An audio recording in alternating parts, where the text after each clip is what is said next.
রাজধানীর শাহবাগ মোড়ে ডাক্তাররা আন্দোলন করছেন। কেন এমনটা হচ্ছে? যেই ডাক্তারদের থাকার কথা চেম্বারে, তারা কেন রাজপথে? এই প্রশ্নের উত্তরে জানা গেল ভাতা বৃদ্ধির দাবিতে রাস্তায় নেমেছেন তারা।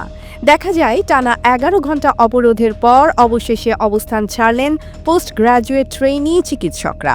রাত 10টায় নতুন কর্মসূচি ঘোষণা করে তারা শাহবাগ ত্যাগ করেন। প্রতিবারই আমাদেরকে আশ্বাস দেওয়া হয় যে আমাদেরকে বেতনটা বাড়ানো হবে, এই বলে আমাদেরকে কর্মস্থলে ফেরত যাওয়ার আহ্বান জানানো হয়। আমরা প্রতিবারই ফেরত যাই, কিন্তু এখন পর্যন্ত এটা কোনো প্রজ্ঞাপন জারি হয়নি। চিকিৎসকরা গত জানুয়ারি থেকে 35,000 টাকা ভাতার প্রজ্ঞাপন দাবি করছেন।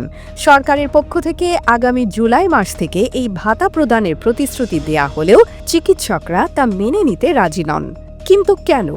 ডক্টরস মুভমেন্ট ফর জাস্টিস সোসাইটির সাধারণ সম্পাদক ডাক্তার নুরুন নবী জানান, অর্থ মন্ত্রণালয়ে অতিরিক্ত অর্থ না থাকায় আপাতত আন্দোলন প্রত্যাহারের অনুরোধ করা হয়েছে। আমরা সরকারকে যেহেতু বিপদে ফেলতে চাই না এবং অন্যকে সুযোগ নেই, সেটাও আমরা চাই না, যার কারণে আমরা সরকারকে সুযোগ দিয়েছি। তবে আন্দোলনকারী চিকিৎসকরা জানুয়ারি থেকে 35,000 টাকা দাবি করছেন।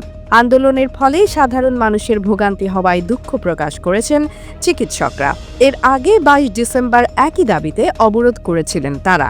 তখন সরকার 30,000 টাকার ঘোষণা দিয়েছিল, যা তারা প্রত্যাখ্যান করেন। চিকিৎসকরা তাদের দাবি আদায়ে আন্দোলন অব্যাহত রাখার সিদ্ধান্ত নিয়েছেন। AB news desk report.